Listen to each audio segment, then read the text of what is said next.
આપણને પાળવા માટે લોકોને કોશિશ નહીં પણ કાવતરા કરવા પડે.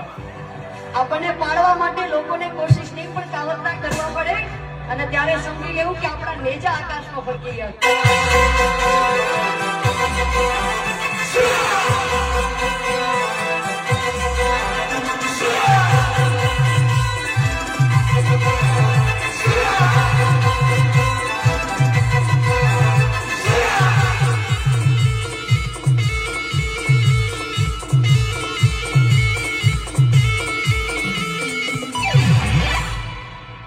કહેવત છે ને કે આપણને પાળવા માટે લોકોને કોશિશ નહીં પણ કાવતરા કરવા પડે. આપણને પાળવા માટે લોકોને કોશિશ નહીં પણ કાવતરા કરવા પડે અને ત્યારે સમજી લેવું કે આપણા નેજા આકાશમાં ફરકી ગયા.